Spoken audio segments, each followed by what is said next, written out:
From the East and the West, you've heard others, but now you've tuned into the best. This is a Prime Wave Media production, the NFL Bet Exchange, hosted by my man, Pop DiBiase, the primetime capper, and the Don of Cape Cod, Jeff Dawson. All right, it is that time. It is Tuesday. It's 10 o'clock on the West Coast. It's 1 o'clock on the East Coast, and you already know what time it is. It's 33 meets 32. Bird Magic, East and West. You already know what time it is. It is time for the NFL Bet Exchange with the one and only Pop DiBiase, the primetime capper, and the Don of Cape Cod himself, Mr. Jeff Dawson. So let's go ahead and let's rock and let's roll. So, Jeff, how you doing this week? How's everything going? How was Thanksgiving?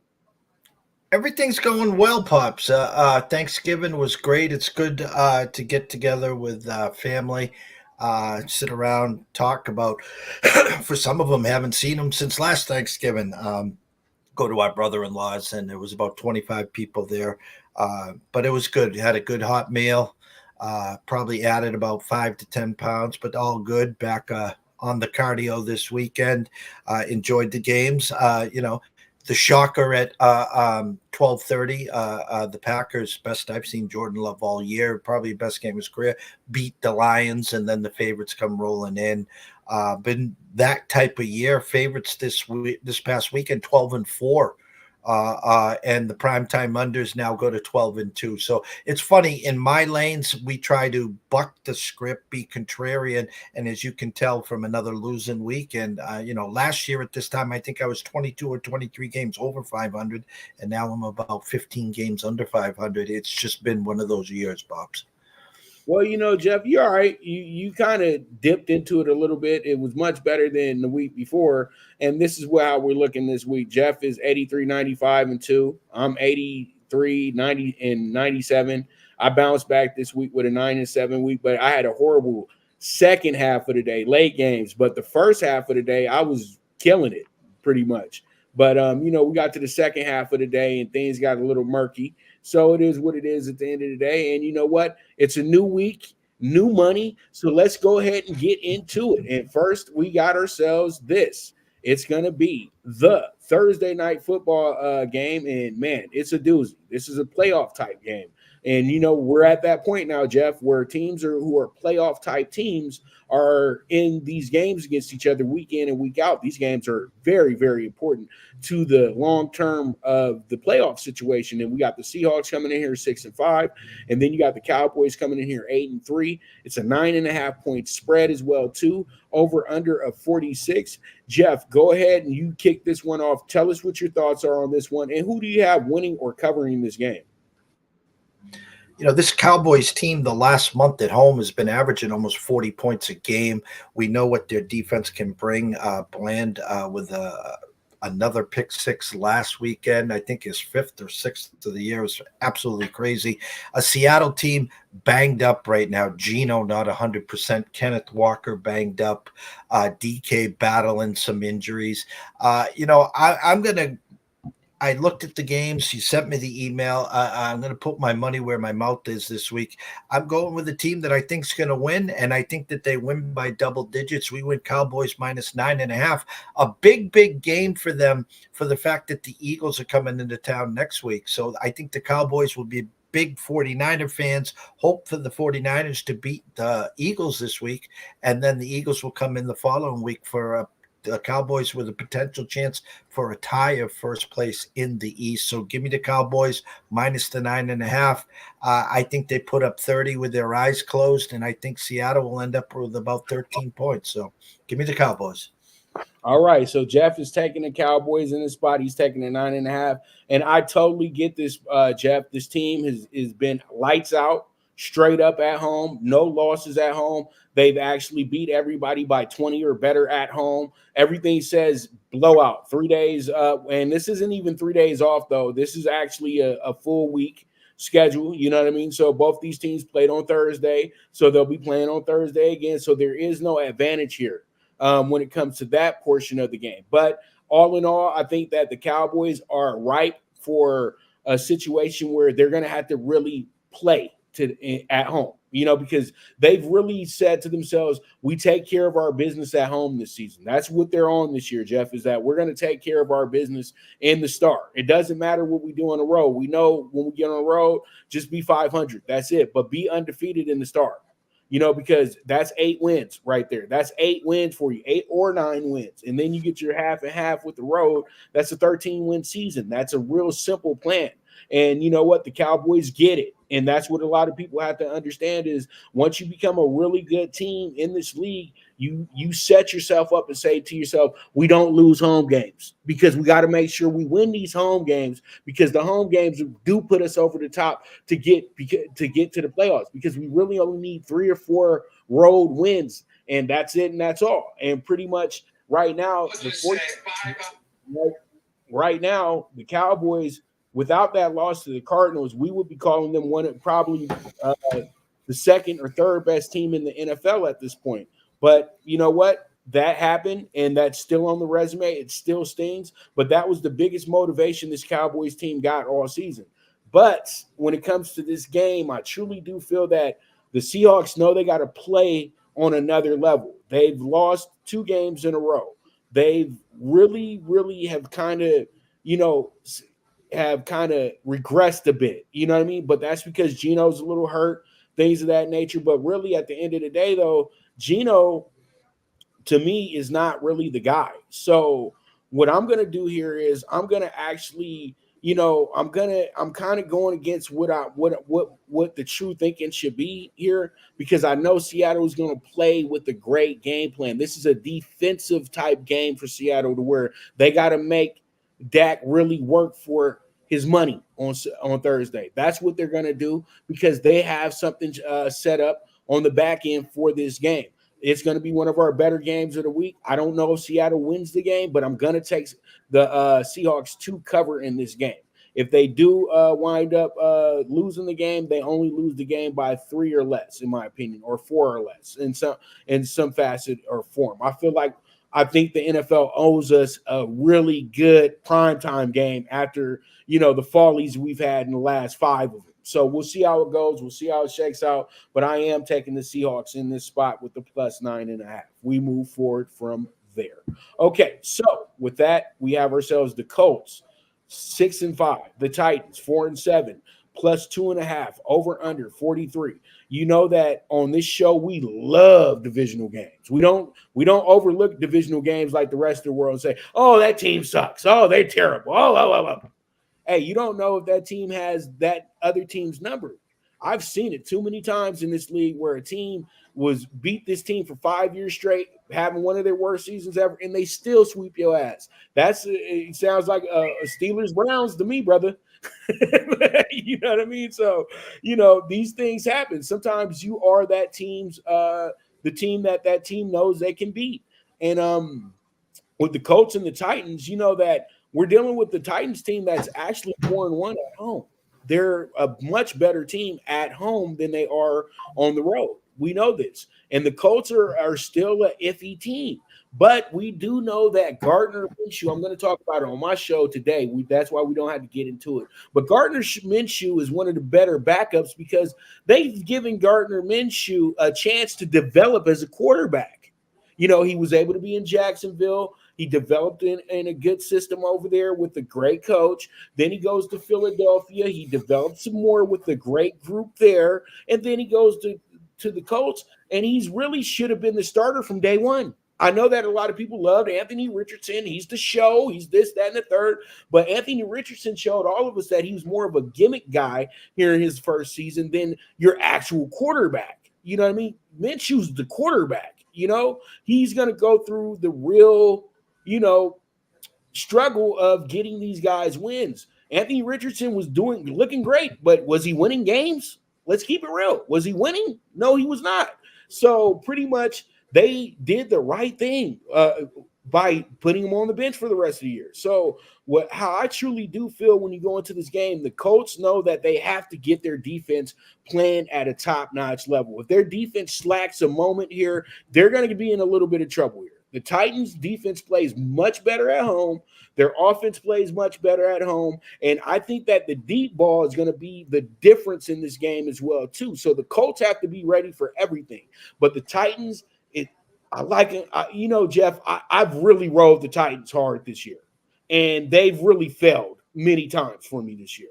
So I'm going to do something in reverse. I haven't given the Colts much props. I haven't given them much this year. I know that. And you know what? This week, I'm going to go ahead and side with the Colts with the minus 135 because that team's starting to believe in themselves, though, at the same time, too. And that's what you like the most. And people do not talk about this guy enough. I interviewed him back in for the Super Bowl week, and I didn't really even know who he was. But Ziggy is an absolute monster. The man in the middle, number 44. He's a real gamer, and if he has a big game, the Colts should be. This should be easy work for the Colts, to be honest. So we'll see how it goes. We'll see how it shakes out. Jeff, what are your thoughts, and where are you going with your play? The Colts have been that Jekyll and Hyde team, and I've talked about this at length on the show here.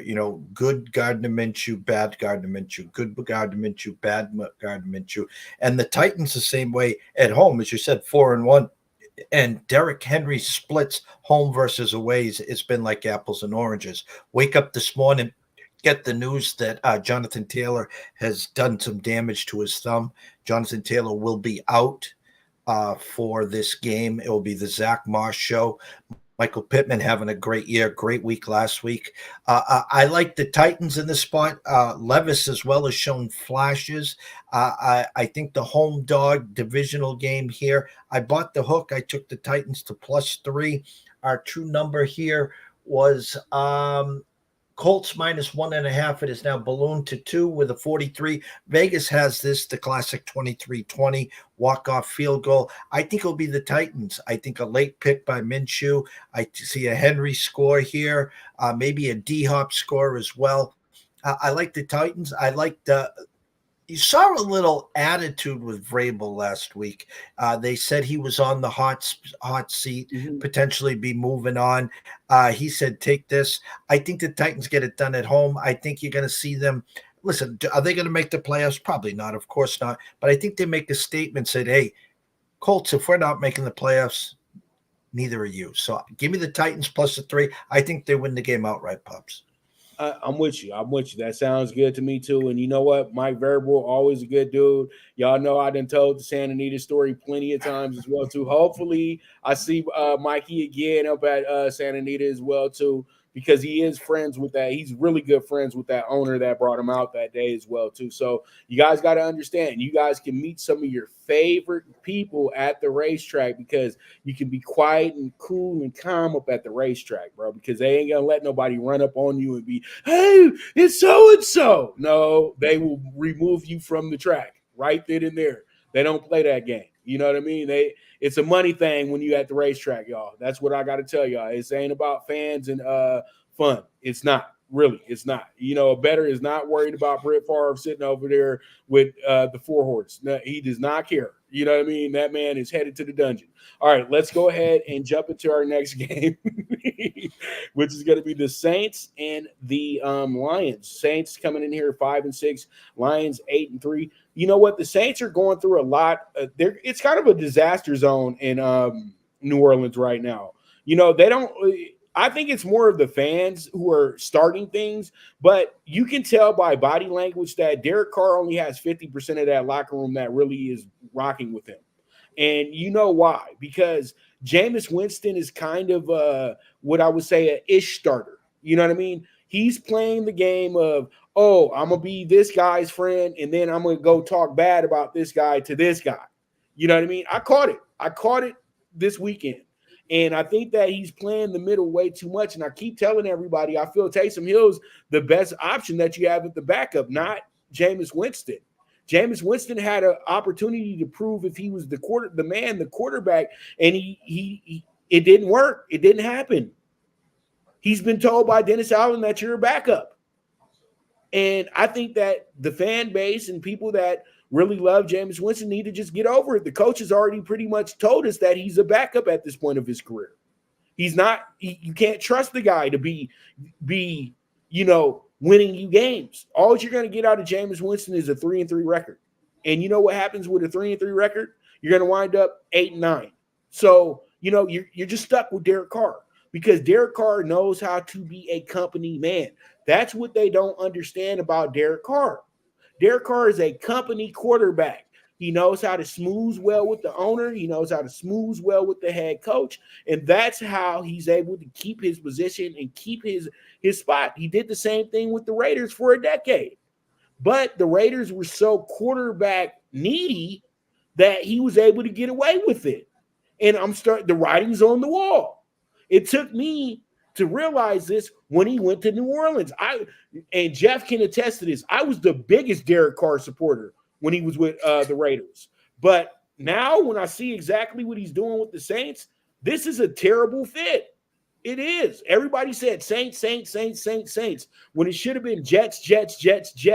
Jets were a much better fit for a Derek Carr, in my opinion.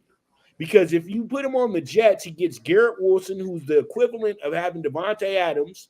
And then he gets other speedsters as well, too. He got Breece Hall, and then he would have had a good running game with Dalvin Cook. And then you have a coach that's a little bit more aggressive in a sense, a little bit more hands-on in a sense. Dennis Allen is a robot. And, that's what's wrong with the NFL. We have 30% of this league being coached by robots right now. Guys that have no business being head coaches. Dennis Allen already failed in Oakland. So why would you have him in New Orleans taking over this team? He doesn't know how to win in this league. You know what I mean? I know they look at second chances and say, oh, man, this guy, you put him with a better roster in a better situation. No, Jeff, no. You just know. You're a defensive coordinator for a reason, bud. You know what I mean? And you look at this Lions team, I feel like the Lions is getting cute, bro. I'm gonna be dead honest with you, Jeff. I feel like they're getting cute. They starting to read the press clippings too much, and they got to get humbled a little bit more. I think a losing streak is in the fold right now because they front running. You have to understand that nobody can catch them in the North. That's out. That's out because they're gonna beat everybody in the North, literally, pretty much. They're gonna have a 5-1 record at best for the division, so that's happening. You know what I mean? That's going to happen. The Packers lost, understood. 3 days of rest. Jordan Love is now playing his best football in the NFL, and he cooked you. It happens. It happens. But this game right here is going to be a game where they're going to be overbet, Jeff, and I really see that happening because they're stewing up this narrative in New Orleans. And I know at the end of the day, this is going to be a motivational point for this team because they can still win their division. They're 5-6, but they're still in a good spot because they're not worried about, they know that they can't make the playoffs as one of the wild cards. They got to make the playoffs as the division champion, and they still have another game with Atlanta. They still have another game with Carolina, and they still got another game with Tampa Bay. So that's really where their thinking is at this point. So what I'm going to do here is I'm going to actually go ahead and go out on a limb, and I'm going to take the Lions plus 165 money line to go ahead and Saints money line plus 165 to go ahead and win this game at the Superdome in convincing fashion. And actually, it's not going to be that close of a game, Jeff. I feel like this is going to be the wake-up call for the beloved Detroit Lions. You go ahead, sir. You have the stage. The Thursday game was an eye-opener to me because the thought process was, how is the Packers going to slow down Aiden Hutchinson? How are they going to give Jordan Love some time? Yet, if as much as everyone wants to say Goff was the problem on last Thursday on Thanksgiving versus the Packers, that wasn't the problem. It was his offensive line. The Packers just crushed Goff. Goff had no time to throw the ball. So now they had a full 10 days to go over that loss. They saw the Vikings lose last night. Interesting here. My true number was 3 with a 44.5. Vegas had this one penciled in at that 24-20 number. It is now currently 4 with a 46 or 45.5. Here's the problem on the Saints side. Michael Thomas on the IR. Chris Olave most likely will not play. Insert A.T. Perry. Insert whoever else at wide receiver. Also, Juwan Johnson banged up. So offensively, it's going to be the Kamara show. It will be the Taysom Hill show. The Derek Carr, but who's Derek Carr going to throw to? On the flip side, this is I don't want to say a get well spot for the Lions, but it is. Do you want to go down the road with 2 losses in a row, as now you would then go to 8-4, or do you want to, make a claim here? Let's get to 9-3 and let's move on. I think Dan Campbell and the Lions will be rejuvenated. Expect a big dose of St. Brown, Gibbs, Montgomery. Look for their defense to outshine the Saints. I got the Lions -4. I got this in that 24-13, 24-17 realm, Pops. All right. That sounds good to me, brother. But you already know. You already know I respect that with 100%. And you know what? To just piggyback off of your early number, my early number was 1.5 to the Saints. And in our previous with the Titans, it was 2.5 to the Titans. That's how I feel that it's a home team type of week. You know what I mean? And I think that home teams need to be a little bit more favored because we're now into the point where it's the holiday tickets that are being given to fans, and you don't get the same usual season ticket holders at each game. You got people that are yelling and screaming and really enjoying themselves at the game, regardless of your record. So that's how I'm looking at it. I think the Saints will be boosted by the crowd. That's the only reason why I'm putting them on for this week. And it's a good value as well, too, Jeff. So, it is what it is. So we move forward. Let's go ahead and get Falcons and Jets. Falcons 5-6. Jets are coming into this one 4-7. And the Jets, man, you just really feel bad because the Jets had actually worked themselves into a good situation, man, where they were 4-3. They were looking good. They were in the playoff hunt. They had some expectations going on and everything like that. Jeff, I'm going to let you kick this one off. What are your thoughts on this game, and who do you have winning this game as well, too? I'm gonna throw us a curveball. I caught some information this morning, actually, that kind of piques my interest. I know we have a bunch of weeks left in the NFL. I know things could change on a dime, but as we speak right now, Pops, the Panthers will have the number 1 pick. And that's owned by the Bears. The Patriots are at number 3. The Bears are at, again, number 4. And my thought is, and this makes a lot of sense, what we saw last night from Dobbs, what we saw last night from Justin Fields, we know if the Bears get 1-4, they're going to draft Caleb. That's what they're going to do. What are they going to do with Justin Fields? Well, we know Justin is from the Georgia area. I don't think moving forward, the Falcons believe in Heineke. They believe in Ritter. And the thought process is the Falcons making a move and bringing Justin Fields back home to Georgia, with Pitts, with Drake London, with Bijan Robinson. So just put that in the back of your mind there. I can't trust the Falcons as a road favorite as much as Tom Boyle, it is what it is. My number was 2.5 with the 35. It's now 3 at the circa to a 34. First 1 to 17 wins this game. Pops, I believe in the Jets defense. They played a great first half. They threw up a Hail Mary and the Dolphins run it back for 99 yards, the backbreaker there. 9 days to get ready. I think the Jets pull off the minor upset here. Give me the Jets plus the 3. We bought the hook to -120. 17-13 Jets outright, Pops. All right. Okay. Jeff, I'm going to be honest with you. I know Salah is a lot of people's favorite coach. Little bald young guy who, he's passionate. You know what I mean? All that good stuff. But he sucks, okay, as a head coach. He's not good. Go back to being a defensive coordinator. Learn how to really manage a team. Because my biggest thing with him, and I know a lot of people are going to be like, Pop, you just tripping with this one. But I'm a Zach Wilson supporter. I didn't think I know Zach Wilson didn't play the greatest quarterback, but he played the best quarterback that you've had all season, the best at the position. You know what I mean? And you literally said the guy can't help you win, and y'all beat the Eagles.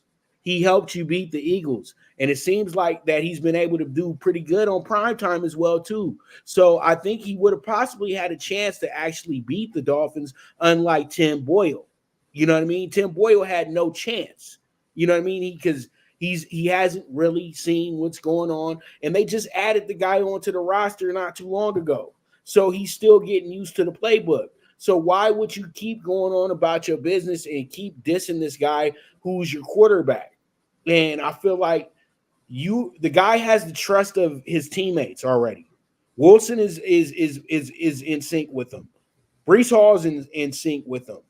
The Coughlin's in sync with him. All your major playmakers are in sync with Zach Wilson. It's not his fault when they keep dropping passes. Come on, nobody's mentioning this. I know everybody loves Garrett Wilson, and he's that dude and all that other stuff, but how many drops a game does he get, Jeff? Keep it real. About 5? I count every single week, and the brothers dropping 5 passes each week. So how's that Zach Wilson's fault? This is a bad coach who's coaching a team that could be great. And they can't be great because he keeps wanting to hate his quarterback. I knew when he threw Zach to the ground that, you know what, this guy's the worst type of coach that you can have because he's trying his hardest to just get the guy hurt now.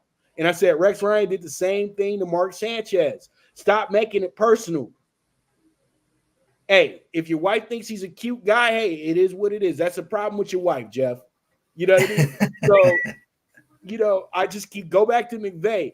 Somebody said something that pissed you off about this guy, and you just have had it out for him since. But the GM got his back because the GM looks at tape, Jeff. You know what I mean? And, that's all I'm going to say about the situation. The Jets played themselves out because the dude doesn't want to trust the guy. You're stuck with them. Just go ahead and run with it. It's not that hard. You know what I mean? These other guys aren't better than him. Sorry. I know you want them to be better, but they're not. They're not starters for a reason. So you're not to intervene, but here's the hardest part, and I always talk about this, Pops. It's easy to fire the coach. Okay. The fact of the matter is that Aaron Rodgers was brought in to save the team, to save the season, to put fannies in the seats, whatever you want to say. He gets first possession, he's out for the year. If Rodgers is coming back, if Rodgers is going to be the starting quarterback, they're not going to bring a new coach in over there. They're going to have to at least tie Saleh to Rodgers. There's probably going to be up 7 to 10 coaches fired. I mean, Frank Reich was fired 2 days ago. We know Belichick will not be back for the Patriots. We know Staley will be gone in the Chargers. Most likely the Bears coach, and the list is endless. So I agree with 100% what you're saying about that. And yeah, maybe he needs to go back to the defensive coordinator spot and for a year or two to learn more and more and more and give it another shot there. But I think Jets Nation is stuck with him for one more year, Pops. Well, they're good with it, but me on the other hand, me, I wanted to get him fired. I wanted him fired last year because I just don't feel like he's a good coach at all. You're 15-30, bro. Sorry, go bye, because there's no progress, Jeff. That's why Frank Reich got fired, because there's no progress. That's why the whole staff got fired, because there's no progress. They say, Tepin's the worst owner ever. No, Tepin is a businessman, and he knows when you're not progressing in a company, you got to cut the people that you're overpaying. And he was overpaying these coaches who were not progressing his team. It's that simple. It ain't personal. It's business. It's business. And that's what's wrong with NFL fans. They want to take everything so damn personal. It's not personal. It's a business at the end of the day. These billionaires don't want to get embarrassed. I'm sorry. They just don't. They want their little toys to act right. But you're not going to keep investing in a broken toy. Why? Why? You know, you're just not going to do that. But let me get down to the. I've went into New York talk show mode now. You know, sports talk. You know, we are not in Midtown Manhattan right now. So I'm going to take the Falcons, man, and I'm taking the Falcons simply because they're going to feel really motivated that they're on top of the division. They got some food over here in the Jets, but I know what you're thinking here, Jeff. This is an easier matchup than playing against the Dolphins because this is a run team that has to run to get the pass going, and that's absolute recipe for disaster for an Atlanta team going against this Jets defense. We have to still remember this is a signature defense that they have on that side. So this is like really something that plays right up to their tune. But I truly think that the Falcons are going to absolutely wreck the Jets in this spot because the Jets will show us if they really like their coach on Sunday. Okay, and that's what I'm on right now with this. But real quick, go ahead. I was going to pick. I agree. Situation real quick, but real quick with the Justin Fields situation, I love it. I think that has to happen because at the end of the day, the Bears are where quarterbacks go to die. And you know what? Go get Caleb Williams, a guy that a lot of people are starting not to believe in, and just go get him. Just go get him so then you can have what they feel is a superstar quarterback who has a lot of endorsements and things like that around the Chicago area. Cool.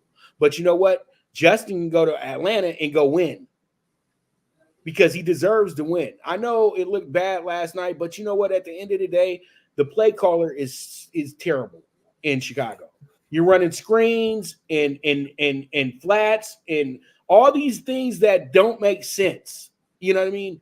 And you're pretty much neutering the quarterback, who is a damn good quarterback. That's what pisses me off the most. The guy can throw. He doesn't have issues getting the ball to his receivers. It's you're not calling good plays. It's just that simple. So at the end of the day, what can he do? What can DJ Moore do? What can Mooney do? You know, the funniest thing is no one in the NFL blitzes the quarterback more than the Vikings and Brian Flores. So when a team blitzes and they have like a 3rd and 17 and they waited for the blitz and then he hit, I think it was DJ Moore Komet about 10 yards out and they got like 24 yards in the first down. So why are you throwing bubble screens and screens to a team that's blitzing where they only got to move a couple yards to the left or right versus someone deep? You send Mooney to the mailbox every time. You send Moore out to 10, 15. Listen, you're doing them a favor. DJ Moore, 11 catches for like 100 yards. He averaged like, Justin Fields' air completions yesterday was like 3 yards. It was piss poor, excuse my French there, on the OC. It made 0 sense. Zero. And that's what kept the Vikings in. I mean, they turned the ball over 4 times and they were still in the game with a chance to win. That was just blow it all up, start all over for the bazillionth time. Mike Dicker isn't walking through that door. George Halas isn't walking through that door. It just makes 0 sense. Listen, I say this. If I'm the Patriots with the 3 or 4 pick, I'm making a trade with the Bears. Give me Justin Fields. Give me some draft picks, and I'll take a shot with Justin Fields, and I'll draft a quarterback in the 2nd, 3rd, and 4th round. And just say, hey, Justin, he's there for a purpose. Put a little competition there and let Justin shine. Right. Exactly. It's not. This isn't hard. We know what has to happen. Justin Fields has to get out of Chicago. It's that simple. So then you guys can move on and do your little and go on more careers and move on because you're in a toxic situation, Chicago. And you are. And no quarterback is ever going to thrive with you. Sorry. You're a team that is better off just getting a 5, 6, 7-year veteran each and every time and just forget about drafting quarterbacks. Just go get somebody who knows what they're doing. And then you don't have to keep going through the same movie and irritating the rest of the NFL fan bases with your whining. And it's funny because the city of Chicago is behind Justin Fields, but he can't do it with these people that run the team. He just can't do it. It's not going to happen. because it's too many rumors. It's too many people that I want this guy and I want that guy. No, go somewhere where you're wanted at. In Atlanta, they'll definitely open arms in Atlanta. And this is an easy sell, and he's going to bring 20% more fans to the stadium as well, too, because he's a Georgia kid. It makes too much damn sense, Jeff. And with that, we're going to go ahead and take our first commercial break, and when we get back, we got more games to talk about. Woo! I'm pumped up. And this is the NFL's Bet Exchange with the one and only Pop DiBiase, the primetime capper, and the Don of Cape Cod himself, Mr. Jeff Dawson, and we will be right back. Good News Only Racing Club, led by the legendary Doug O'Neill, the trainer of 2 Kentucky Derby winners and I'll Have Another and Nyquist. Also trained 2-time Breeders' Cup champ Golden Sense, who are just a part of a long list of thoroughbred champions trained by Doug O'Neill. The Good News Only Racing Club has a young core of horses to look out for in Dennis's Celery, Irish Heatwave, and Notre Dame, just to name a few. Win the day every day with the Good News Only Racing Club, a proud sponsor of the NFL Bet Exchange. From the East and the West, you've heard others, but now you've tuned into the best. This is a Prime Wave Media production.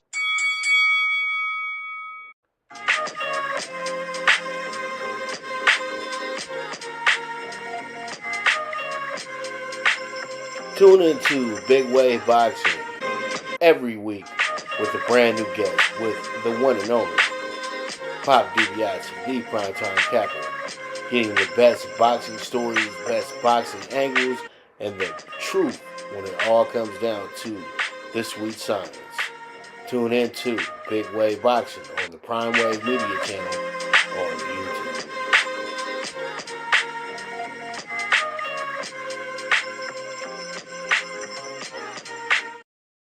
All right, we're back with the premier sports betting show, the primetime angles. Oh, no. I mean, the NFL Bet Exchange. So sorry about that. Too many damn shows, Jeff. Sorry. But yes, what you call it? All good. But we are back with the NFL Bet Exchange. And, man, I'm telling you now, this is going to be a fun game here that we got. And that's going to be this one right here. It's going to be the Cards and the Steelers. This game is going to be a lot better than it looks on paper. You got this Steelers team that comes in here 7-4, number one wild card team as well too, and nobody understands how they got here. It's good old fashioned football, baby. This is just when you can play in any game and you can survive in any game. You got an opportunity to win any of these games. It don't matter how you win the game, just win the damn game. And that's exactly what the Steelers been on all season. And the Cards kind of been in reverse of this situation, Jeff. They're more like lose the damn game because we got some groceries that we're gonna have to go ahead and go get over here in April. You know what I mean? And we're not worried about going, having some miraculous season. We can officially say that the Cardinals are no longer in playoff contention. So what are we playing? What are we here for, right? Well, you know what? Kyler Murray's a winner. Okay, let's keep it real. He's a winner, and he's not going to settle for just being a 2-16 team or 2-15 team. He's just not. It's not in him. It's just not in him. So pretty much, there's going to be a game on Sunday, and it's not going to be some walk in the park. These are not your Ben Roethlisberger featuring Antonio Brown, Rashard Mendenhall Steelers anymore. No, that bus has been gone, and this is more of a 1980s Steelers type team. You know what I mean? You got a no-name quarterback, you got 2 good running backs, and you got some great receivers. That's what you got going for yourself. And then you got an old offensive line, guys that know what they're doing. Then you got a defense that's anchored by one man that really is a one-man army in all senses of the word, and TJ Watt. So there's a lot of things that they present that make them look really good going into this game. So, the faults of this team, they can't get any yards. They kind of overlook these bad teams a little bit, and that gets them in a little bit of trouble. And you got a Cardinals team that seems a little motivated, a little sparked up, that they got their quarterback back, that they got their lead man back. And you can tell that, hey, we're behind Kyler. We're doing this with our brand new coach who knows exactly how to gauge this thing with us. We really want to go ahead and at least try. So you know what I'm going to do here, Jeff? I'm going to go ahead and keep it very simple. Give me the Cards plus 5.5. And I do this because I know the Cards, I can trust them with covering the spread. I know a lot of people say, Pop, you tripping. But you know what? This team was one of the best spread covering teams to start the season off. They're now 6-6, but they started the season 4-2. I mean, 4-0 as against the spread. So, you know, yeah, 2-4, 2-6 in your last, but you know, you got Kyler back, and Kyler's 2-0 against the spread, or 2-1 against the spread.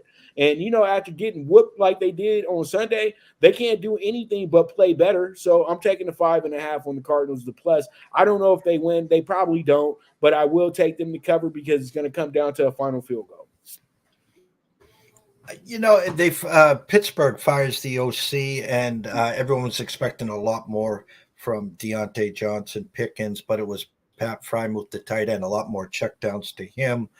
The emergence, I keep saying week to week now, on Jaylen Warren. Good two-headed monster there. The defensive player of the year, TJ Watt, which some will say is not, but just Tomlin finds a way to do it again. Tough loss last week. Now a game where they're favored, and it's a must-win situation for them. In comes Kyler, a team, I think, at the number 2 spot right now. And yeah, because it went Panthers, Arizona, Patriots in the pecking order for the draft picks. My true number was 6.5 with the 39. It's up to 41 with a 5.5 at the Circa Las Vegas. I think a good, fun, competitive first half. Balls going back and forth. I think the defense wins and shines in Pittsburgh there. Maybe the Steelers actually can get to 24 this week. Can you imagine that? I got this at 24-17 Steelers. They win by 7 here. I like them in this spot. I think Tomlin, we're getting to December. Actually, it will be December on Sunday. So this is Steeler football, Steeler weather. Give me the Steelers minus the 5.5, Pops. All right. So Jeff says that it's Steeler time.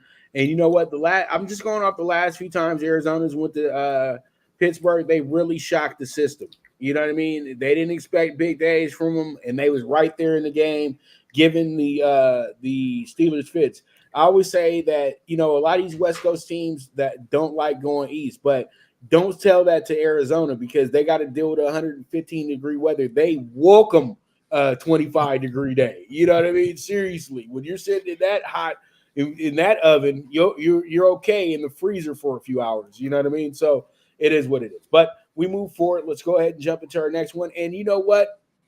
This is a tradition game. This is a real kind of quietly NFL rivalry. You know what I mean? A lot of people have to understand these guys have played in the Super Bowl just as many times as the Cowboys and the Steelers.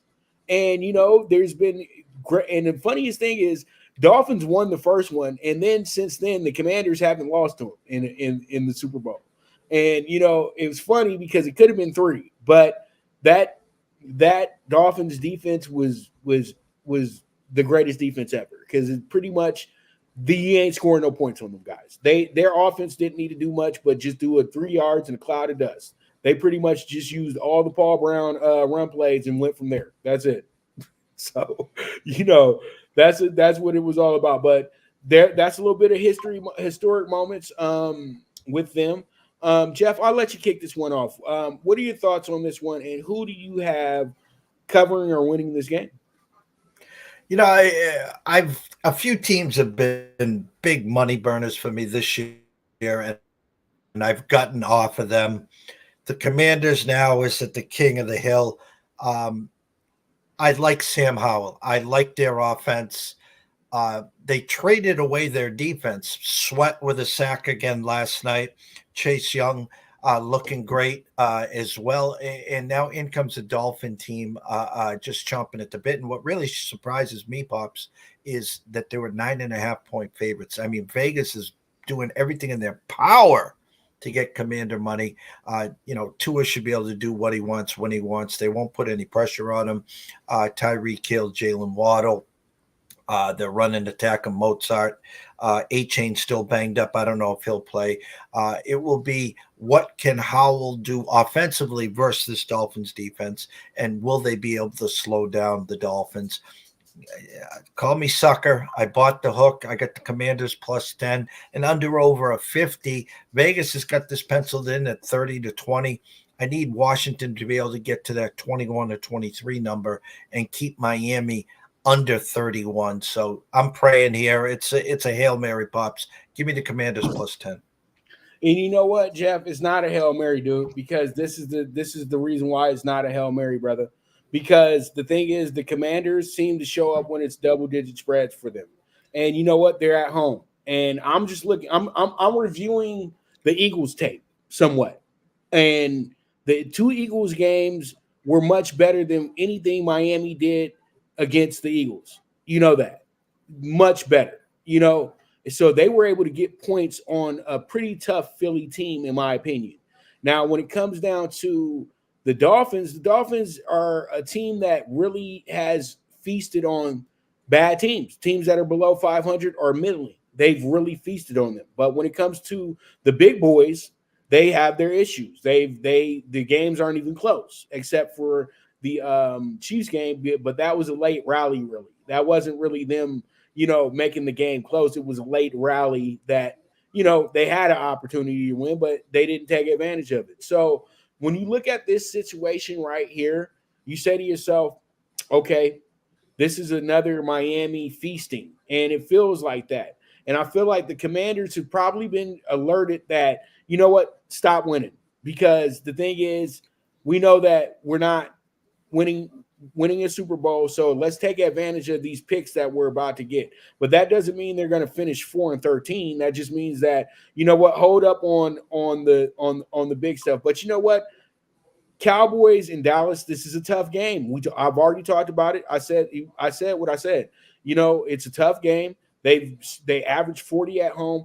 Really, nobody has a chance against the Cowboys in Dallas at this point, unless they really do have a great defense that can shut it down and they can protect the ball. That's the biggest reason why they're able to do what they do.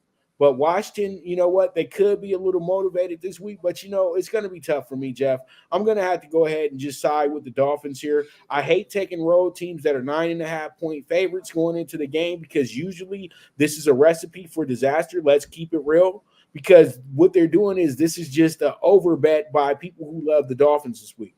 We know this, Jeff, because, when you really look at it, if they would have laced this up at plus 5.5, you would have had people talking about, give me the Commanders. But when you lace it up at 9.5, you give everybody thought, oh, this is a walk in the park for the Dolphins. So we're going to see if the Dolphins can actually walk in the park. And I'm going to take the 9.5, brother, and we move from there. Because, man, I'm telling you. And you just called it about sweat and everything like that. But real quick before we get into the next game about Washington, I think that they need to figure out how they're going to keep Eric Bieniemy. Because I'm telling you right now, Eric Bieniemy is becoming a head coach this offseason. And I got 3 spots for him right now. And if Washington doesn't say to themselves, you know what, we're cutting Ron Rivera and we're going to make you the highest paid coach in the NFL, they're losing him. I guarantee it. I guarantee it. And go ahead. Well, I was on Fox Sports Radio Sunday morning, 4:30 a.m. That comes real early, Pops. You were probably just going to bed on your West Coast at 1:30. And we were talking about Bill Belichick. I will say this, okay? Bill Belichick will be the next head coach in Washington. And I think it's already in his back pocket. I don't know what they'll give him for responsibilities other than coaching, whether it would be the drafting, the GM like he has here, part ownership, whatever. Now comes the big question, what you just brought up, and I'm so glad you did, Eric Bieniemy. I can't see Bill as the head coach and Eric Bieniemy staying. Now, does he get one of the 7 or 8, 9, 10 opportunities that will be out there? He's going to get all the interviews. He has turned this is a great offense that he's got right now. And I think old Bill will go back to old ways. And if Bieniemy leaves Washington, which I think he will with the hiring of Bill Belichick, I think Bill then calls none other than Josh McDaniel to come and be the OC of Washington. I hope Eric gets a shot. I hope he gets a head coaching spot. I think he deserves it. I don't know if he's just not interviewing well or what the problem is, why he's not getting the opportunity. But I think he'll get his opportunity, especially with Bill coming into Washington. And I think he'll get a spot somewhere. And I'm hoping for him. Well, this is the way I see it. I say, let's play this thing smart. If I'm tapping, bring me Eric Bieniemy, and then we can really see if Bryce can be a suitable NFL quarterback. Because then if you don't do well with him, then we know that it's you. That's because I'm telling you right now, this guy is the best play caller in the NFL, and he's doing it with a B, not even a B minus offense, a C plus offense. Let's just put them in that regard. You know what I mean? And he's turning. And Sam Howell, if Sam Howell was 8-4, it would be MVP talk for Sam Howell. Let's keep it real. If Sam Howell's 8-4 right now, they would be talking about this guy is the best quarterback in the NFL. Because when you look at stats week in, week out, Sam Howell has some of the best stats or the best stats for the quarterback position. And this is because Eric Bieniemy, if he had any other offensive coordinator, this guy would have been on the bench 5 weeks ago. And we know this. So with that, let's move forward because, damn, we're turning this into – this is turned into Sports Map Radio. We just need somebody call in and just yell at me real quick, though. You don't know what you're talking about, Zach Wilson. All right, so we got Broncos, Texans. These teams, you know what? This is a good one. And you know what? Lightweight, these teams are a little bit of rivals in a sense. The Gary Kubiak Bowl, you know, and it seemed like every old Bronco went to Houston for a decade. And then it seemed like every good Texan went to the Broncos for a decade. So it's just been a real funny thing with this. But this is a hell of a game right here. And C.J. Stroud finds himself in back-to-back home game situations that are playoff-type situations. And this is where we really test if the kid is ready. And that's what I keep trying to explain to everybody. Yes, he's doing a great job, but you guys remember his first 2 games were garbage time stats? Come on, let's keep it real. He's doing great. He's figured it out. He's done well. He's light years ahead of being a rookie. But that doesn't mean he's one of the better quarterbacks in the league. He's just able to take advantage of a great situation with guys that you didn't take seriously. And so now when next year comes around, it'll be a different animal for CJ. But really next year came now because people are reviewing tape. They're doubling down on the tape and seeing exactly what his flaws truly are. And I know that they're going to say he had a great game against the Jaguars, but he didn't. If he had a great game against the Jaguars, they would have won.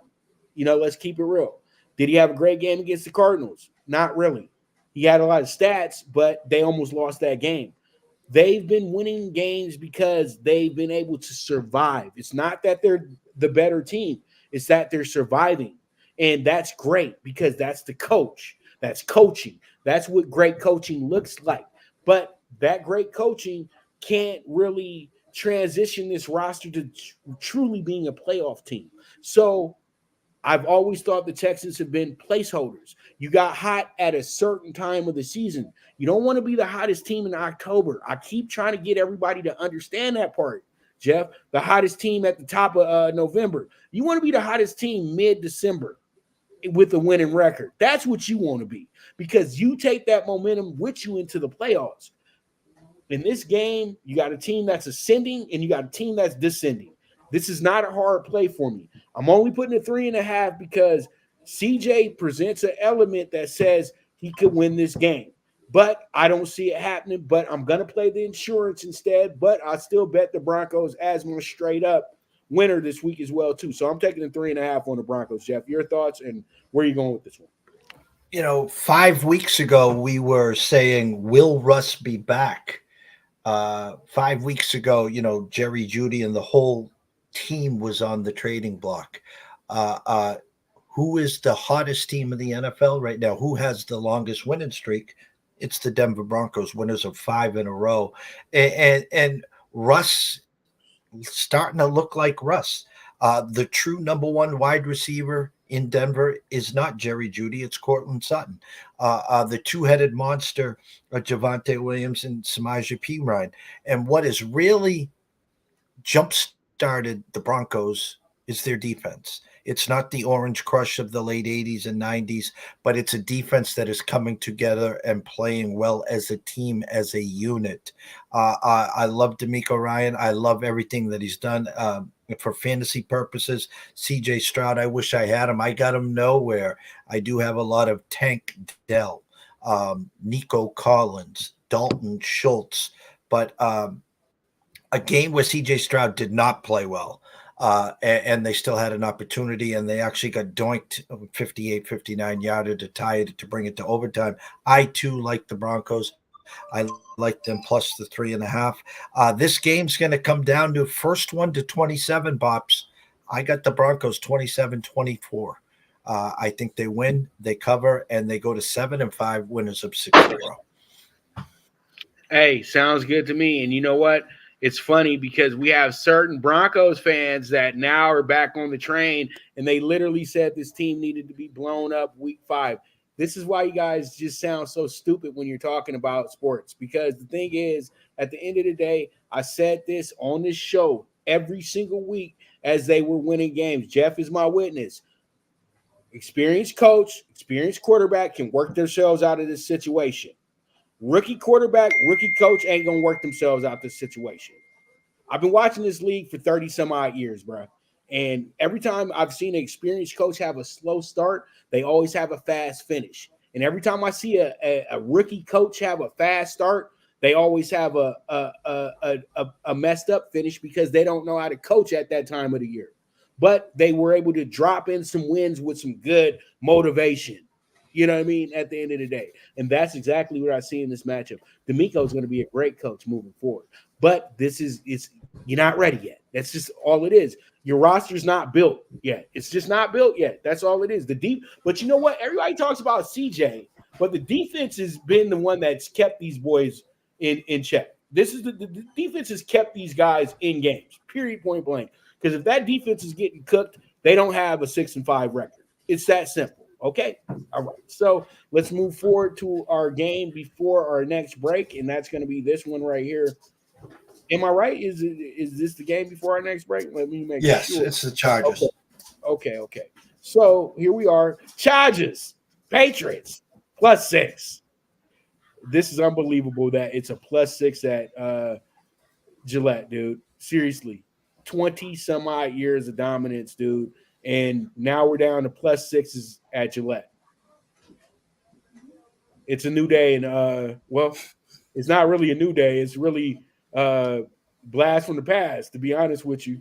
Because I know if anybody who was in a coma since 1990, they'll wake up and be like, we won 6 Super Bowls and I missed them all. I'm back to this. This is the same team that I had before I went in the coma. No Sky Zolak. He was the guy in '92, by the way. They got them their 2 wins at 2-14. He was 2-2. I know. I remember they were excited like Sky Zolak could be the future of this team. They drafted Drew Bledsoe. And they go get Bledsoe from Washington State. You know what I mean? Like he could be the future, the future backup. And do you know who the debate was? Drew Bledsoe and who? Trent Dilfer? Was this the Dilfer draft? The Notre Dame. Rick Meyer?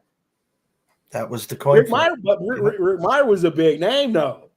That was the big decision. Was it going to be Meyer or Bledsoe? And they chose Bledsoe. And the craziest thing is Rick Meyer got a better situation in Seattle. He had Pro Bowl receivers in Seattle. I think he had Landry. I think he had Largent late, didn't he? He had Largent. Yeah, he had Largent late in his career. He had Brian Blades. He had one of my favorite running backs, Chris Warren, that people don't talk about enough. Chris Warren was a bad man, especially all my Tecmo Bowl lovers. Y'all know Chris. You had to go get your Chris Warren on real quick because Seattle was a quiet, sneaky team on that game. So yeah. But that's a good trip down memory lane. And we just did that because this game ain't got much to talk about. Let's keep it real. We are tanking in New England right now. And you know what? Belichick made that little scowly face because he wants to win, but he's already been told up top, no. You're not winning no more. I want my quarterback. I want my number one quarterback. I want my top 5 quarterback. I'm not settling for your second rounders anymore. I'm not settling for one of Nick Saban's 7-year seniors anymore. No. Kraft damn near drafting the player himself. I'm keeping it real. You know what I mean? Kraft already knows who he wants. And that's why he like, no more winning. So since there's no more winning, Jeff, and, you know, I could really go on all day about the Chargers, but that's what Bolt reports about on my show. So, you know, Staley, we know that if you lose this game, don't even get on the plane, bro. You might as well resign right there at the press conference, dude, because you are getting fired straight up. I'm going to tell you like this. The Chargers are going to give this guy a chance not to lose 8 games before, you know, it's too late. You know what I mean? Because right now we are pretty much 1 game away from the Chargers season being over. 1 loss away, okay? Because nobody gets in at 9-8 this year for the playoffs on the AFC. I'm just being very honest here. So this is a must-win game for the Chargers. I don't see the Chargers having issues here, Jeff. I'm taking the -6. It's not much to talk about here. Staley, your job is on the line. Bill Belichick, you already know you are already looking for houses in D.C. from what Jeff is saying. He has just destroyed this whole situation where the team didn't know who was the starting quarterback till Sunday morning. And the true conspiracy theory here, Pops, is the fact that Mac was never his guy. Sitting at the 12 spot was the Dallas Cowboys, who took his guy, Micah Parsons. So they didn't move up to the 9 spot to draft Justin Fields. Chicago made the trade with Denver, and the fact of the matter is Bledsoe fell into his lap. We know Bill and Saban are, you know, ebony and ivory. They're tied at the hip here, and the fact of the matter is the rest is history. Mac Jones was never Belichick's guy, and Mac Jones was the only quarterback drafted in that class that made it to the playoffs. So what does Bill do? He brings in 2 coaches in Matt Patricia and Joe Judge and sabotaged them. And so he is basically throwing the middle finger up to Kraft and says, well, if I'm going to sink, so are the Patriots, and Mac was your guy. Jimmy G was Belichick's guy, and they made him trade him. So the bottom line is they're sinking with the Titanic. I don't know who's starting. Mac Jones, Bailey Zappi. I'd bring in Malik Cunningham for the last 4 or 5 weeks. Will Greer they released him. Go pick him back up. Have some fun with this. I bought the hook. Chargers -5.5, and I feel for Herbert. But I will say this: watching that game on Sunday, and listen, the Ravens D is fantastic, but it's not Ray Lewis fantastic. It's not the '85 Bears fantastic, but they're good. But the only weapon that Justin had was Keenan Allen. What do you have? 15 targets, 14 completions. Quentin Johnson's not the answer. Guyton's not the answer. Gerald Everett had a few catches, but they need weapons.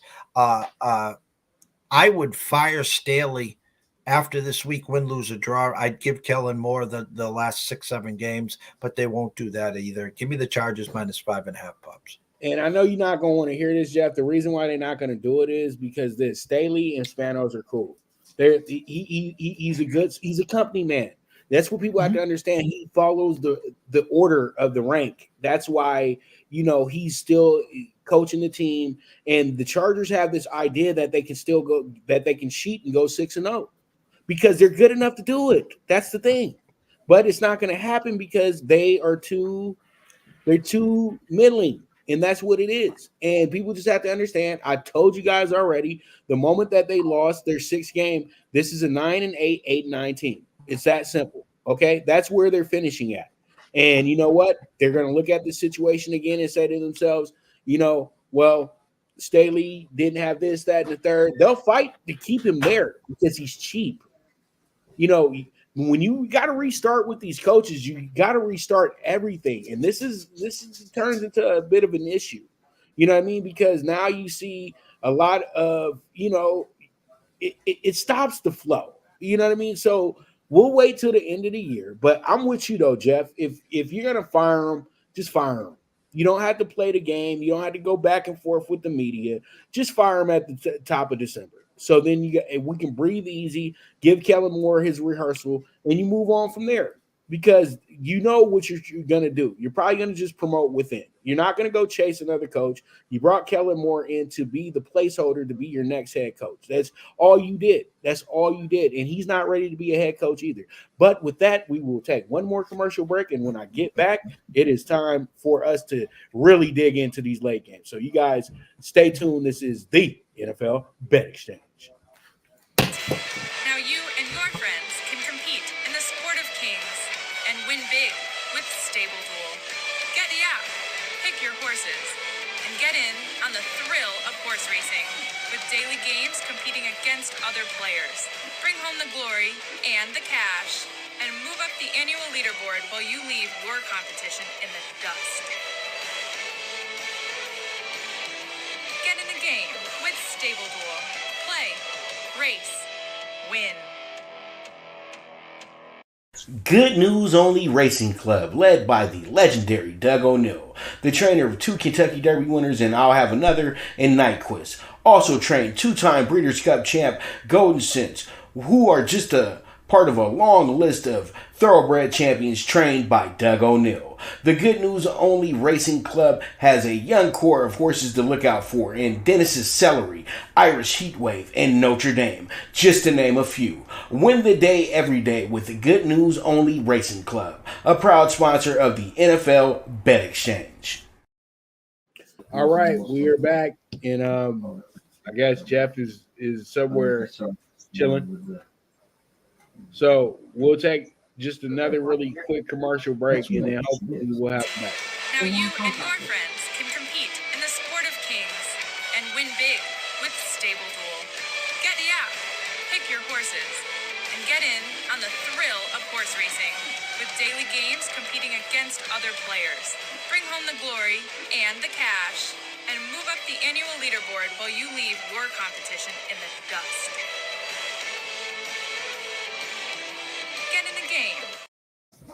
All right, we're back. So I took another little commercial break. We had got back a little bit sooner than well, Jeff is being a real trooper for us today. I'm not gonna put his business out there like that, but he is kind of doing this with one eye right now. So pretty much, he has to, he's over here being he's being a trooper for us. He's being a '90s NFL quarterback.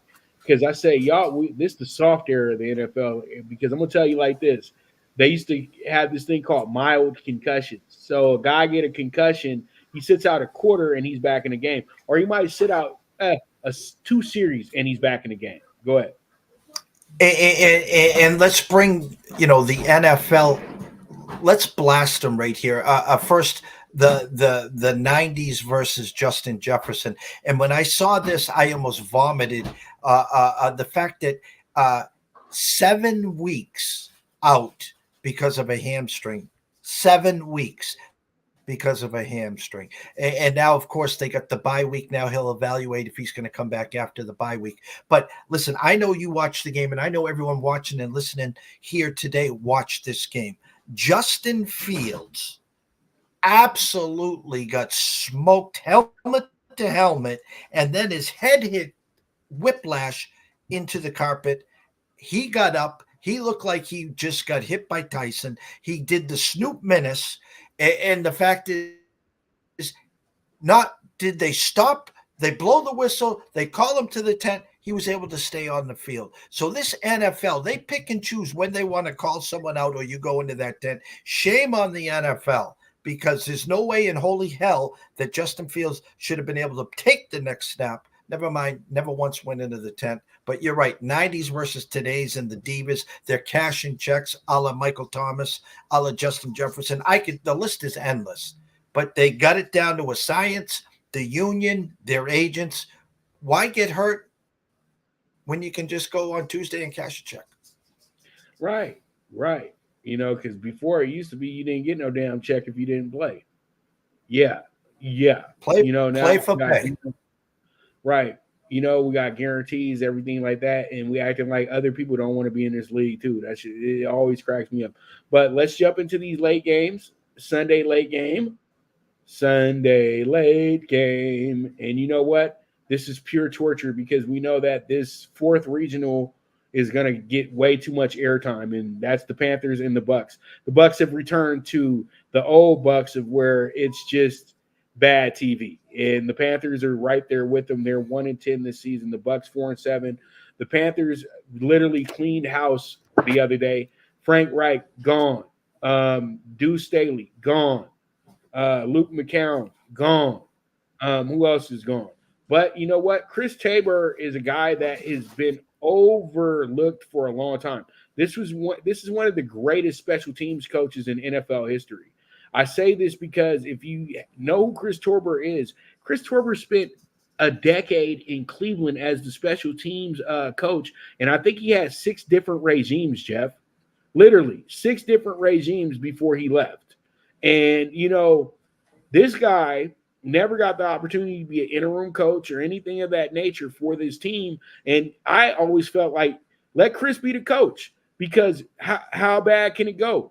John Harbaugh was a special teams coach. He's one of our best coaches in the league, because you're dealing with all facets of the game when you're a special teams coach.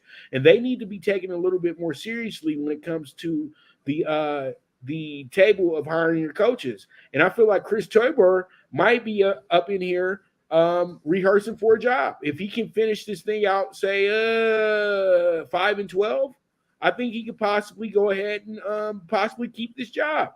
Because if I'm Tepin, why would I move on? I don't want to keep paying people. I'll pay this guy. I give this guy a little bit of a bonus, but then I don't have to really pay a coach. I can stick with him for 2 years and we can see what we can do. You know, but it is what it is. But all in all, this game to me really does present a factor of 2 teams that are just kind of middling. But you know what? At the same time, too, you can say this, that this Bucks team is still in contention to do something. So what I'm going to do with this one right here, I already confirmed on Twitter that I was not taking the Bucks. They're on the no bet list. So I got to stick to that. And then I looked up who they're playing. The Panthers are the second team on the no bet list. But you know what, though? I rather trust the desperate team than the team that thinks that they're going to win this game just by showing up. So I'm going to take the +5.5 on the Panthers. Let's see how it goes. Let's see how it shakes out. What are you doing on your side, Jeff?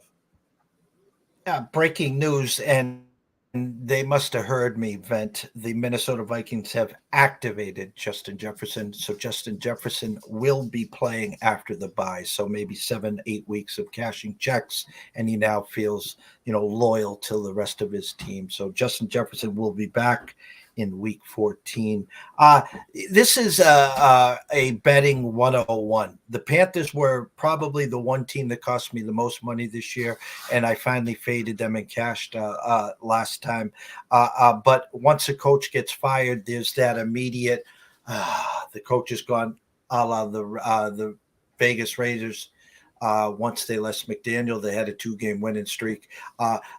Had the Bucks the last 2 weeks, and I lost. So what do? I take the Panthers plus the 6 this week, only because they just fired the coach. My true number here, Pops, was 6.5 with a 39. It's down to 37 with a 5.5. Give me the Panthers plus the 6, but the Bucks probably win this game 20-17, and everyone's happy. All right. So we move forward to a game that is one of the better games of the week 13, because now one team is kind of going through the injury bug issue that a lot of teams go through at this point of the year. And one team has found themselves back in the race, and none other than the Browns and Rams. And you know what? The Rams is feeling good, brother.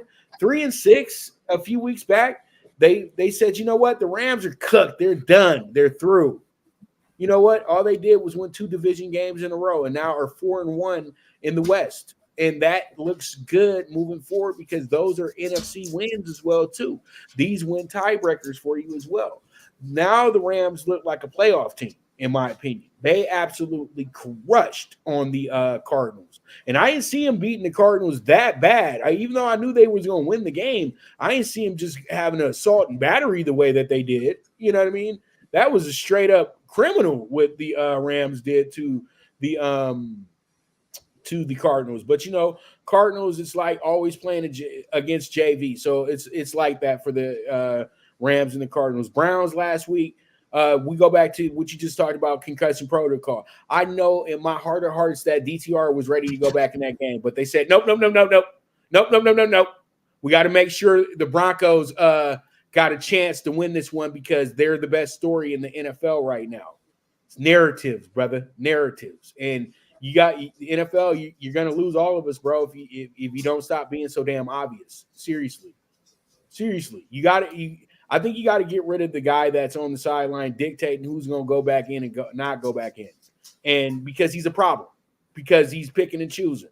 You over here on your bet probably too. You know what I mean? So that's why you up in here, let's pull DTR out because DTR was cooking, Jeff. They were going to win the game. That was not, they were going to, the score would have been flipped because DTR, it was his world. He could run or pass all day long as soon as he figured out whatever Denver was doing. And I said to myself, they will fight as hard as they can to get DTR on that field. Nobody understands how special this kid is going to be, and they don't understand how he's going to own this city. He's going to own the city of Cleveland, brother. And when they scream in DTR, I've never heard them scream for the quarterback like that. That was successful.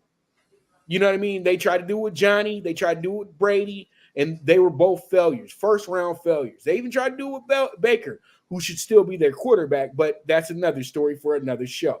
But all in all, the Browns are going to be overlooked. They're going to see this just like how I looked at the Rams and Seahawks week 1. They don't have a chance. This is what's going to happen. The Browns are going to make this more of a 3 yards in a cloud of dust game. They're going to run the ball. They're going to get physical. They're going to get feisty, and the Rams can't handle physical and feisty. That's why they can't beat the 49ers. And if the Browns just be physical and feisty, this game is going to be much closer than most assume. I'm not going to take the Browns to win in this spot. I probably will on my straight-up winners, but for the bettors and for my money, I'm going to go ahead and take the plus 4.5 with the Browns this week. So pretty much that's where I'm going with that one, Jeff. 4.5 to the Browns. Where are you going with yours? I had DTR in one of my hopeful playoff teams and started slow. But as you said, he was starting to cook. And the reason I had to play him is I lost Joe Burrow and I lost someone else. So I picked DTR off of the waiver wire, hoping that he would at least rush for, 50 to 70 yards, maybe throw 1 or 2 touchdowns. And he started to get it cranked up. And then he takes that hit. And, of course, they pull him. I said this last week. I'll say it again. Brian Sipe, Bernie Kosar, who will be quarterbacking the Browns this week? I heard another old name. Correct me if I'm wrong. Joe Flacco. Am I correct? He is in the Cleveland building? Yes, he's there. He traveled with the team. They're at UCLA this week. So he's with them. And DTR is down there with them. And also Deshaun's down there with them. So they got a great support system for the quarterback room this week. So I think that regardless anywhere where you go, you'll probably have somebody there in place that can be the quarterback. But I'm going to keep it real, though. If I'm Stevnaski, I know people sigh and get mad about this, but PJ, go ahead and go start. And if you don't look good after the first quarter, go get Flacco. If you can't get DTR, you have to try your hardest to get DTR on the field, in my opinion. I'm just going to go with what the resume says, especially with the quarterback, that DTR will not be cleared this week. So then they have a decision where do you want Joe to come in with a fresh slate and see what he can do against Aaron Donald and company? My true number was a 3 with a 38. It's now 3.5 with a 39.5. Numbers say you're just going to get to 20. So we know defense travels. The problem with the Browns last week was they couldn't do anything offensively, and the defense was on the field too much, and you add the mile high there. Now they go to SoFi, they go to LA. I love the Browns in this spot. I really, really do. I think it's a perfect spot for them coming off a loss. My gut tells me Flacco gets the start here. Let's see what Joe has. Got to run Ford a lot. You got to run Kareem Hunt a lot. And Njoku, take those damn gloves off. Some key drops last week. First downs, touchdowns. Get Amari Cooper going. Tillman is now started to shine. I haven't seen enough of Elijah Moore. Okay, start to get creative on the offense. I think it's Flacco to Walker. Maybe it is Walker to Flacco. We'll see. But give me the 4.5 and sprinkle some pizza and beer money on the money line because I think the Browns can win this game, Pops. I got you. And you know what? I'm going to just piggyback off that real quick, 30 seconds. You know what? And you can have Flacco come in there and have the confidence to know that he has one of the best defenses he's had since he's been in Baltimore. And one thing that made Flacco go and be motivated and be a really great quarterback was having that great defense as well, too. We all know why he got pushed out of Baltimore because Lamar was just that damn good. Okay. And you couldn't make Lamar wait on the bench for another 2 years. It just wasn't going to happen. You weren't going to get the best of Lamar if he had to sit on the bench. It's understandable. It's very understandable. But at the end of the day, nobody can take this away from Joe Flacco. He's a MF in Baltimore legend, pretty much point blank. If you go back to the season they won the Super Bowl, Joe Flacco was that dude. And so, at the end of the day, the killer of the Browns is taking over as the quarterback. This looks like a great movie to me. Look, Joe Flacco's greatest games came against the Browns. And if you look up his stats versus the Browns all time, literally he had a whole season. He had some of guys' greatest seasons against the Browns total in his career. So this is kind of bittersweet. This is kind of like, whoa, this could be the moment. But we'll see. We'll see. Because this team is predicated on the defense. This is all about the quarterback not messing up. It's that simple. Quarterback don't turn over the ball, the Browns win games. If you look at every Browns game, when the quarterback don't turn over the ball, they win. It's really not hard because they have the defense that will get these guys off the field. You just have to do your part. They have the San Francisco situation going in Cleveland. It doesn't matter who the quarterback is. You just don't mess it up. It's that simple. So we'll see how it goes. We'll see how it shakes out. And let's go ahead and jump into the game of the week. This is the game of the week, no doubt about it. 49ers at the Eagles. 49ers coming in 8-3. Eagles 10-1. 2.5-point dogs at home. All right. 46.5. I didn't do it that way on my early line. I had it the other way, 2.5 to the Eagles. I saw the conference championship game last year, and it wasn't close, fellas. So I don't know how San Francisco is the favorite in this game, but I understand. Jeff, I'm going to let you take the floor on this one. Philadelphia, 2 weeks ago, travels to Kansas City. Fourth quarter comeback and win. Sunday, at home against a must-win Bills team who took an early lead, who took a fourth quarter lead. And let me just say, again, I'm not here to talk and blame the NFL and the refs, but the refs' blatant horse collar tackle on Josh Allen doesn't get called. Miraculously, at one point, Bills 10 on fouls and flags. Eagles 1.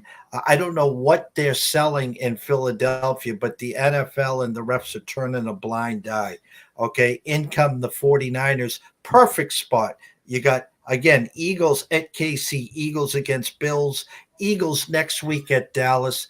This is revenge, and more revenge.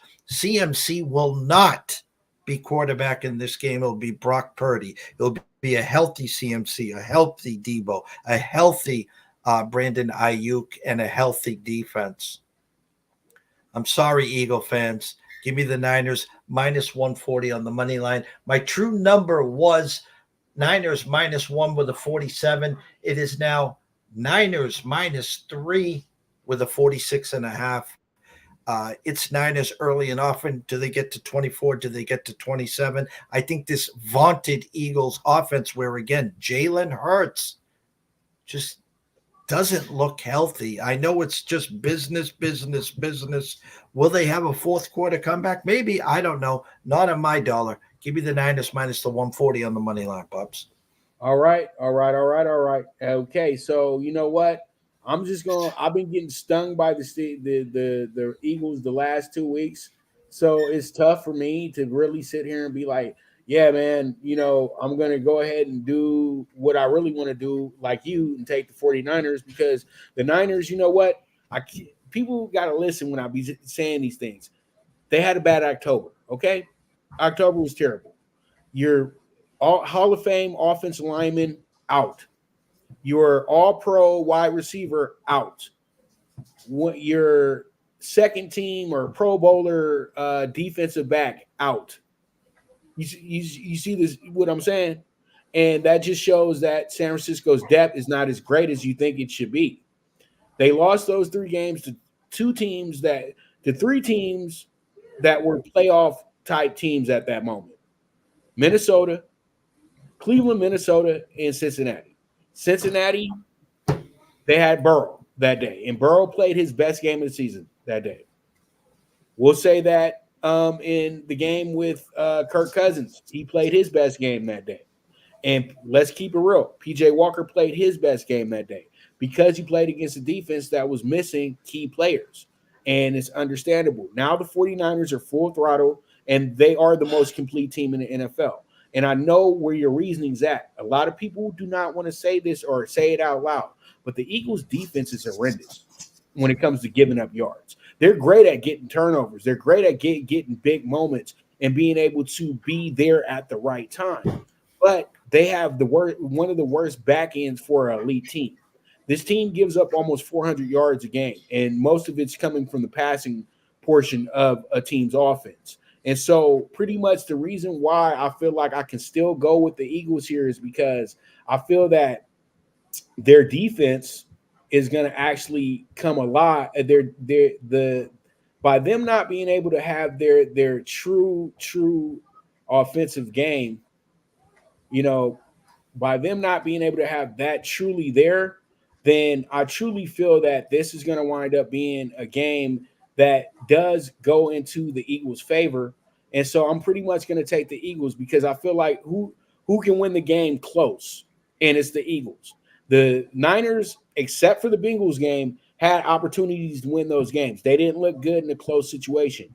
Every other win that they've had, absolute blowouts, absolute, walks in the park. You know what I mean? Punched them in the face and we done. You know what I mean?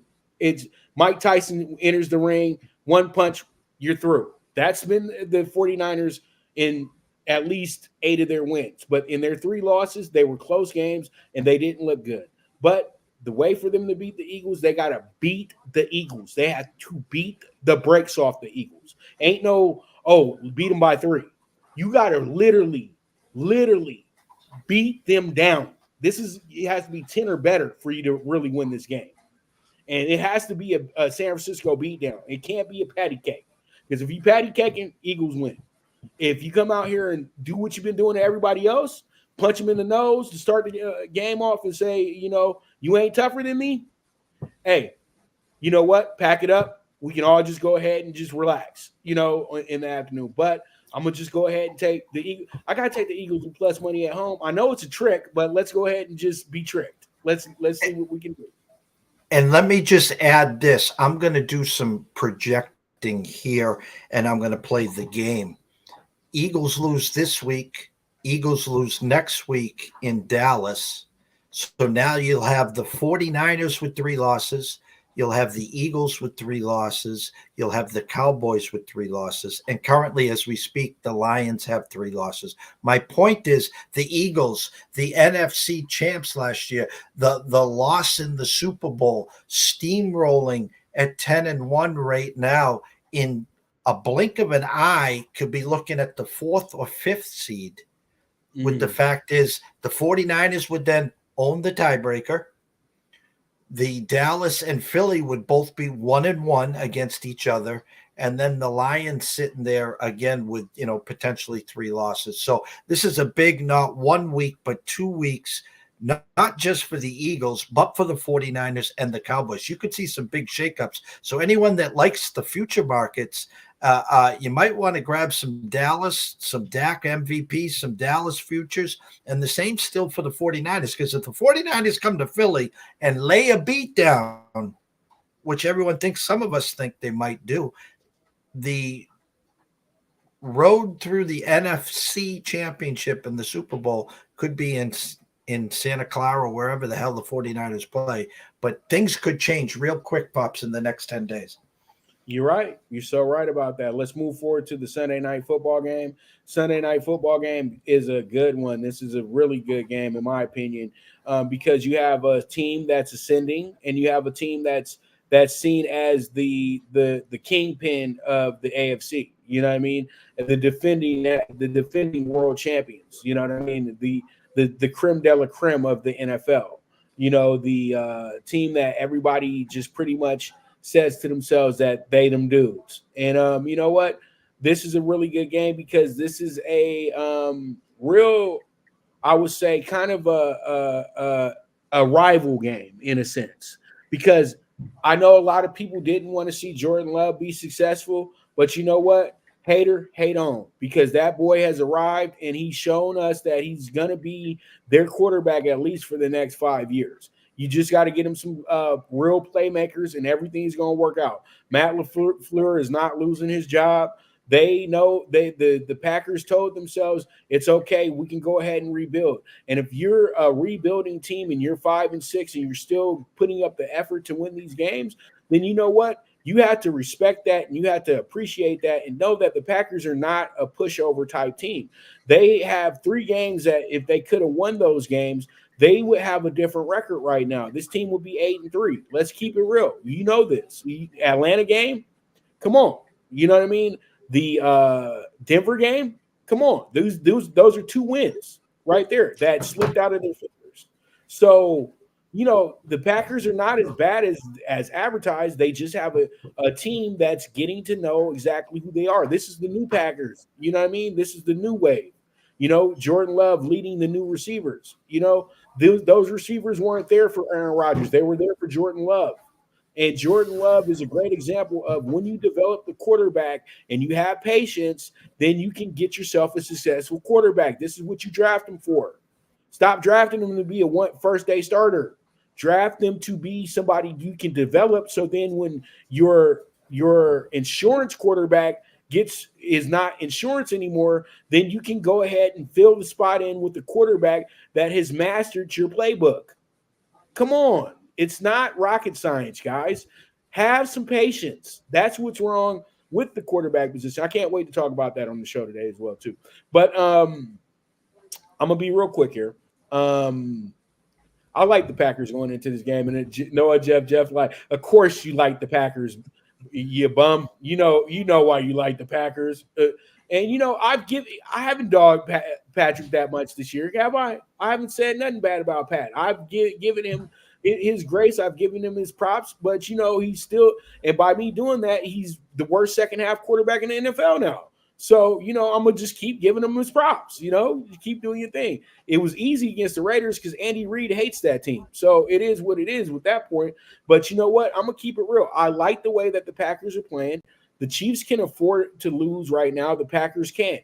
Very simple pick for me. And it's my dog bet of the week. Give me the plus 240 Packers. Let's go ahead and pack them up once again like we did last Thursday. I really like this team, Jeff, and I really like Jordan Love. And I'm going to end with this, and I'll let you take over. Jordan Love is your boy Pat Mahomes without Andy Reid. That's how your boy would look. Without Andy Reid, that's how his record would look. That's how he would look. I Sunday morning was on with our good friend and colleague JB in the Vegas Scoreboard Express, and it was funny. What was my best bet of the day? And of course, it was the Kansas City Chiefs first half, and the Raiders scored early, and they got 14-0, and so it's 14-14 at halftime. And of course, you know, Pat and the company turn it on in the second half, and they cover the 9. But my point is, hats off to the Packers. hats off to what they did on Turkey Day. Best I've seen Jordan Love. Listen, Jaden Reed is the real deal. There was finally a Christian Watson sighting. No Aaron Jones, but Dylan did what he had to do. And it was the defense. It was the Packer defense that was the MVP of that day, and Jordan Love. The line here smells to me. It was a 7 with a 41. Vegas had this pegged 24-17. Now the line is 6.5, 42.5. So again, do the Packers get to 20 or 21? Where do they hold Mahomes and company? Now Justin Watson has scored 2 weeks in a row. Their wide receiver core is a mess. Kell's still banged up, but it's their defense that's playing great. I think the defense will be the MVP. I do have this 24-17 Chiefs. I bought the hook, took the Chiefs down to 6. Listen, I wouldn't be shocked not only if the Packers covered, but if they did win this game outright. It's a must more. Actually, let me say it this way. The sense of urgency is on Lambeau Field. It's a primetime game. No Brett Favre, no Aaron Rodgers, but the new shiny toy, Jordan Love. And I like where your eyes are here. I took Mahomes and company -6. Wouldn't be shocked Packers covered. Would not be shocked if the Packers went outright either. And you know why I'm doing it? This is the biggest game of the season for the Packers, dude. Straight up. Sunday Night Football, defending world champions. I've been at this party before. I straight up, I've been at this party plenty of times with the Packers, and you know what? It's always a house of horrors for these Super Bowl champions when they step into Lambeau. And you know what? It's going to be cold, it's going to be loud, and it's going to be a real slobber knocker going on because the Green Bay defense has stepped itself up as well too. They're physical, they're fast, and they like to hit people. So it's going to be a great game. It's going to be a doozy. It looks much better than people are projecting it to look because, you know, everybody's being big babies now after what happened last night. So, you know, it is what it is. But the NFL is just like, boo effing who. We're going to do what we want because you going to sit your big butt down and watch the game anyway. We could put on the damn Titans and Panthers on Monday Night Football, and you still gonna sit down and watch that game. So don't be telling me nothing about my schedule. That's exactly the NFL to us. All right, so let's go ahead and get ourselves situated with our final look here, and that's going to be the Monday Night Football game. And Monday Night Football, you're ready for a party. Monday Night Football, man. This game is really easy to talk about because there's not much here. This is what's going to happen. Everybody's going to overbet the Jaguars because everybody loves to bet a sure thing, right, Jeff? Locks. The your favorite handicapper that literally watches the show and then uses all of our stuff to do his show will probably sit up there and be like, yeah, you know, the Jaguars are alley-oop. This is the lock of the year. And, you know, put your rent, your mortgage, all that stuff on the Jaguars to beat the Bengals. But you got to bet the money line, though. You wouldn't be able to bet the spread. Why? Because the Bengals are about to surprise everybody. They still got Jamar Chase. They still got Boyd. They still got T. Higgins. They still got Joe Mixon. All they got to do is just run the right plays. And I think the quarterback is good enough to get the ball to them. Now, Burrow brings elements like running and being a little bit more decisive. But now, since his quarterback's had at least a week with the playbook and they figured out what his best plays are and what his worst plays are, this is going to be a totally different game. And you know what? Once again, you got a Jaguars team that's going to be overlooking the Bengals because they're a little tired themselves and they know that they don't have to play 100% to actually beat the Bengals. But that's not true. The Bengals have been built to be a team to compete. They just don't have their leader. As long as their quarterback doesn't mess this thing up, the Bengals got a good chance of making this a game. I'm taking the 8.5 here on Monday Night Football. Actually, it looks like I was taking the Jags, but I'm going to take it looks like I took the Bengals. And so pretty much looks like we taking the Bengals here. But I'm really taking the Jags here. So pretty much sorry for that. And I got to fix Jeff's because Jeff had the Jaguars here as well too. Well, actually he had the Bengals because he's smarter than me. So pretty much Jeff. We'll let Jeff go ahead and talk about his. I'm confusing. So, Jeff, go ahead and get into yours. My true number was a 7.5 for the 40.5, now down to 37 to an 8. Listen, the Jags, great bounce back last week. Come back home. Jake Browning, obviously not Mr. Joe Burrow. A Cincinnati team that has left the building, a Cincinnati team that will not be in this year's playoffs. You can start to see the writing on the wall here. But what I did is I got cute and coy, of course, as I bought the hook. I took the Bengals to +9. That means that they're going to have to get to 17 points or better, Pops. I don't know if they can do it. Jaguars defense, pretty damn good. Going to have to win the turnover battle. Going to have a big dose of Joe Mixon. Going to need something from Jamar Chase. I doubt there's another guy cashing checks, T. Higgins. I don't know if he's playing. I could give a rat's ass at this point. Good luck trying to get your new contract next year too, kid. But give me the Bengals +9. It's not pretty. It's not ugly. I could see a route written all over this one, but too many points for me to turn around. Bengals defense, it's not that bad. And going to have to control the Lawrence to Ridley, slow ETN down, but give me the Bengals +9, Pops.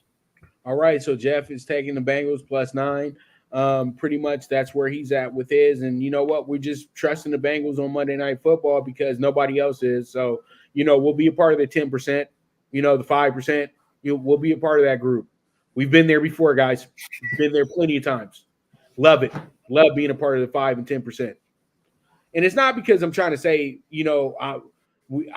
I'm magical. We're magical or anything. It's just that we understand how the numbers work, and and that's why the guy from the MGM says every night it would be really nice if the Chargers won for the book. It would be really nice if the Bears won for the book, and because they know that at the end of the day that this is an over bet, and there's some things that you don't know what's going on in this game that they know what's going on in this game.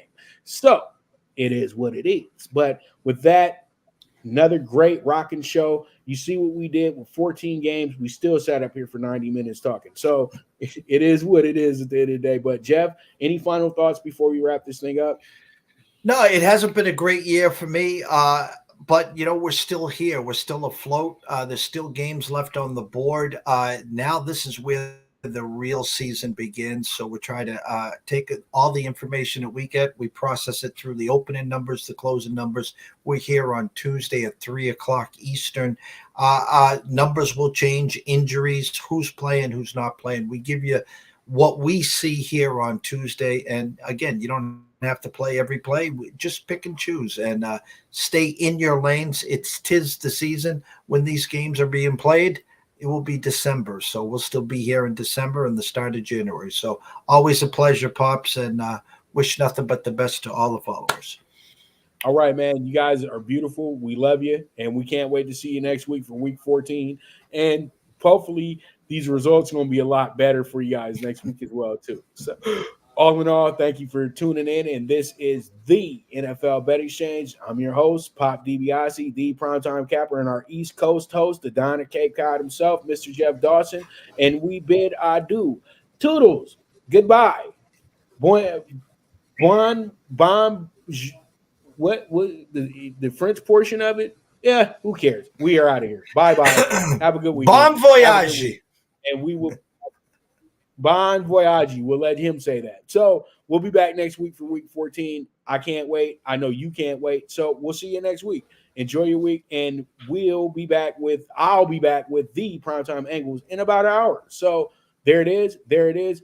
Bye-bye. Thank you for tuning in to the NFL Bet Exchange, where the sharpest bets are laid. This show was produced by